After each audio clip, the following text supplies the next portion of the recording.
Alors, partie 3 de mon petit didacticiel à propos de Google Classroom.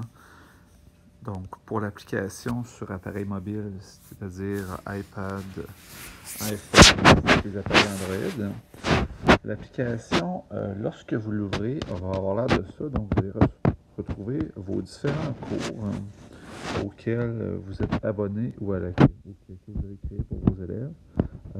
Tel que j'ai mentionné dans le premier didacticiel, pour aller activer les cours qui ont été créés pour vous par la commission scolaire en début d'année. Donc, par exemple, votre français, groupe 101.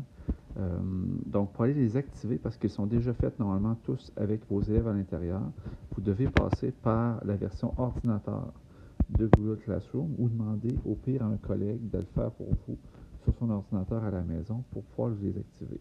Sinon, vous pouvez toujours travailler à partir directement de l'iPad, mais vous allez devoir créer vous-même vos groupes et entrer manuellement les élèves, ce qui peut être un peu plus long.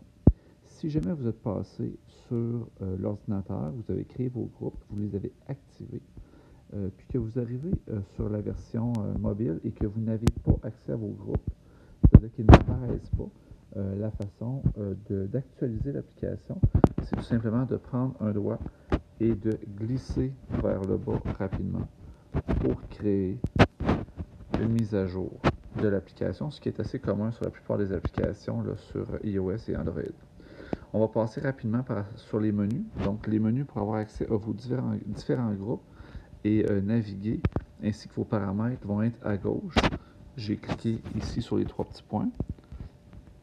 Si je regarde, j'ai ici mes groupes. J'ai accès à mon Google Agenda. Et dans le bas ici, je vais avoir les cours archivés, donc les anciens cours. Accès au dossier Classroom, c'est-à-dire qu'il y a un dossier Classroom qui est créé automatiquement lorsque vous utilisez l'application Classroom dans votre Drive. Vous avez les paramètres du Drive, ce qui peut être quand même intéressant à aller voir. C'est-à-dire que, première des choses, vos notifications sont super importantes. Donc, vos notifications, à savoir, est-ce que vous voulez recevoir des courriels lorsqu'il passe des choses sur votre Google Classroom? Donc, ce sera à vous de déterminer si c'est important pour vous de recevoir un courriel. Personnellement, j'ai désactivé, je regarde mes notifications. Ensuite, les commentaires, est-ce que on accepte que les commentaires soient ajoutés à vos posts? Oui ou non? Est-ce que les commentaires, est-ce que vous voulez avoir des notifications lorsque vous êtes mentionné dans un commentaire? Est-ce que vous voulez avoir des communications lorsque les commentaires privés faits sur le travail, et etc. Donc, pouvez déterminer qu'est-ce qui est important pour vous de recevoir comme notification et ou par courriel. Pour le reste des paramètres, c'est assez de base, donc on peut passer par-dessus. Donc, quand vous allez entrer, donc le plus intéressant, c'est comment transférer les travaux à vos élèves, et etc. Donc, je vais aller ici dans mon groupe 205. Donc, je vais cliquer sur celui-là ici. Dans mes paramètres, le 3 petits points, je pourrais l'archiver ou modifier mon groupe directement par ici, chose que je ne ferai pas. Et je clique sur le titre de mon groupe pour l'ouvrir. Donc, à l'intérieur, dans le bas, vous allez voir le flux, les travaux et devoirs et les participants. Par défaut, quand vous entrez ici, vous êtes dans le flux. Le flux, c'est quoi? C'est comme une page Facebook. Donc, il va avoir là, tout ce qui a été publié dans votre groupe va s'afficher un après l'autre. Si je regarde un groupe que j'utilise un petit peu plus, donc mon Apps 2, je vais regarder à l'intérieur qu'est-ce qu'il y a comme flux. On voit là, que ça load parce qu'il y a beaucoup de choses. Donc, toutes les publications que je fais se placent au fur et à mesure sous la forme d'un fil Facebook. Donc, c'est un petit peu pêle-mêle. Ensuite, vous allez voir dans le deuxième onglet les travaux et les devoirs. C'est là qu'on va placer le travail. Et vous pouvez gérer directement les participants par ici, le dernier onglet à droite. Donc, vous pouvez rajouter des enseignants qui vont co-enseigner avec vous. Donc, un autre enseignant pourrait publier pour vous dans votre groupe si vous le désirez. Vous avez la liste d'élèves ici. Vous pouvez ajouter des élèves en cliquant sur le petit plus et en rentrant l'adresse courriel commission scolaire de l'élève. Adresse courriel que vous allez trouver sur GPI, par exemple. Et vous avez des options de tri. sur le 3 petits points ici. Lorsque vous sélectionnez un élève, supposons que je sélectionne Alexis ici, je fais le 3 petits points, je peux directement envoyer un email à l'élève par ici. Sauf que comme vos élèves, pour la plupart, sont comme les miens, ils n'utilisent pas leur courriel, ils utilisent plus les applications, ce n'est pas nécessairement pertinent de le faire. Je vais aller dans mes travaux et devoirs, parce que c'est ce qui nous intéresse aujourd'hui. Donc, quand je veux créer des travaux et des devoirs, je vais aller appuyer sur le petit onglet plus dans le bas à droite pour créer un travail. Donc, comme vous l'avez vu dans le didacticiel avant, il y a plusieurs options pour le travail. Nous, ce qu'on va utiliser, c'est devoirs, dans lesquels on va publier même ce qui est des références. Questions et supports sont plus ou moins pertinents. Vous pouvez les explorer si vous voulez. Réutiliser un post qui a déjà été publié dans un autre groupe. Et thème, c'est ce que j'ai fait ici pour les références. Donc, ce qu'on avait fait dans l'autre didacticiel, on avait créé une sous-section. Donc, je crée un thème ici qui va s'appeler « Semaine du 7 avril ».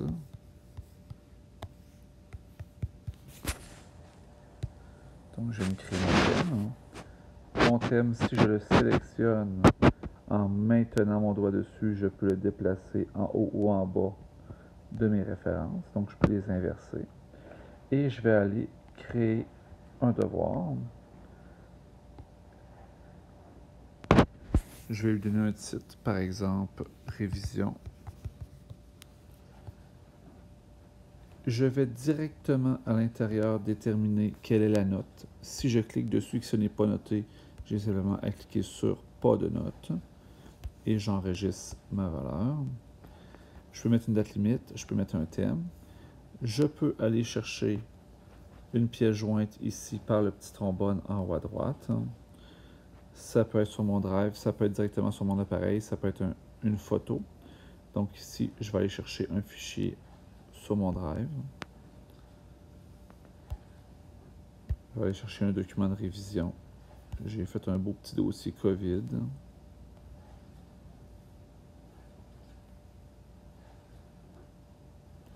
Si vous ne trouvez pas ce que vous cherchez, c'est peut-être que vos fichiers ne sont pas à jour. Donc, un petit refresh, comme je vous l'ai montré tout à l'heure, va mettre vos dossiers à jour. Et j'ai mon document de révision que j'ai créé avec mes collègues, que je viens de mettre en pièce jointe. Là, ici, j'ai un petit icône avec un œil qui veut dire que les élèves vont pouvoir le voir.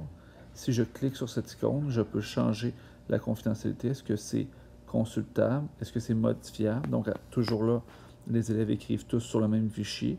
Ou encore faire une copie par étudiant. Donc, ils vont avoir chacun leur propre copie sur laquelle ils pourraient modifier, par exemple. Chose que je ne veux pas faire, c'est simplement une référence. Donc, je vais le laisser en mode consultable.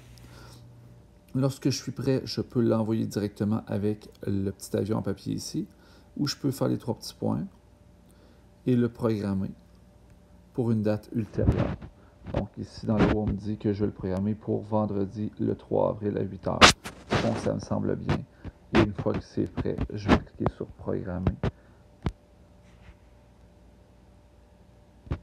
Et mon devoir de révision est ici. Il n'est pas encore publié, il est prévu pour le 3 avril à 8 h. Je peux le prendre en maintenant et le déplacer dans la bonne section pour faire du tri et que ce soit clair pour mes élèves. Ensuite, là, vous avez remarqué que la différence entre la version mobile et la version ordinateur, je n'ai pas pu assigner le même travail à tous mes groupes. Donc, supposons que je vais dans mon groupe 202, qui est aussi un groupe de secondaire 2, je vais aller dans Travaux et devoirs ici, et que je veux aussi leur mettre le travail de révision, bien, je pourrais faire la même chose à partir de mon petit plus. Je pourrais refaire mon devoir, etc. Mais je peux aussi réutiliser le post. Je sélectionne un post de quel groupe. Donc ici, le groupe 05, je viens de faire un post. Et je peux cliquer sur révision. Et à ce moment-là, je vais pouvoir créer mon devoir à partir de ce même post. C'est-à-dire que je n'aurai pas besoin de tout refaire étape par étape. Donc, je vais annuler cela parce que je n'ai pas envie de publier pour ces élèves-là. Ensuite, ça fait pas mal le tour des différentes caractéristiques pour la version mobile. Cependant, je voudrais vous montrer quelque chose d'autre, c'est-à-dire comment je peux corriger un projet d'élève directement. Et pour ça, je vais aller dans mon groupe de robotique. Dans mon groupe de robotique, j'ai eu un projet, supposons, qui s'appelait BattleBots. Et je vais aller voir un fichier d'élève, supposons ce fichier-ci, qui a été fait par Alex. Si je clique sur son fichier, sur ma version mobile, là ici, on voit que ce projet-là n'a pas été complété. Donc, c'était un document slide qui n'a pas été complété parce que les élèves travaillaient en équipe. Et dans ce cas-ci, c'est pas Alex qui a remis le projet, c'est un autre élève. Supposons que je voulais le corriger directement sur mon appareil mobile. C'est possible de le faire avec Classroom. Donc, imaginons que c'est un texte ou une présentation. Je vais utiliser le petit crayon ici, ce qui va transformer la publication de mon élève de fichier PDF. Je peux aller avec l'outil stylo faire des commentaires, annoter, dire que ça c'est pas bon, que ça c'est bon, etc. Moi j'aime bien gros intégrer mes grilles de correction directement à l'intérieur de mon fichier, calculer la note complète. Et une fois que j'ai complété, à quitter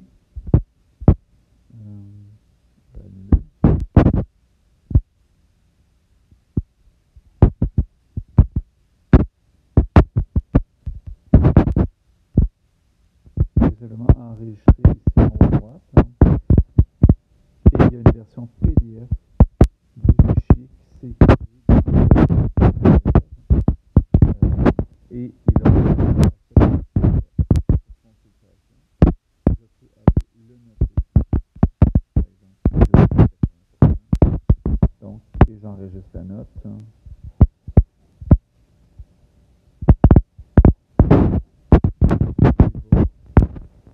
Lui donner un résultat qui va apparaître ici, à droite, une fois qu'il va aller le consulter sur Classroom. Donc, pour des évaluations,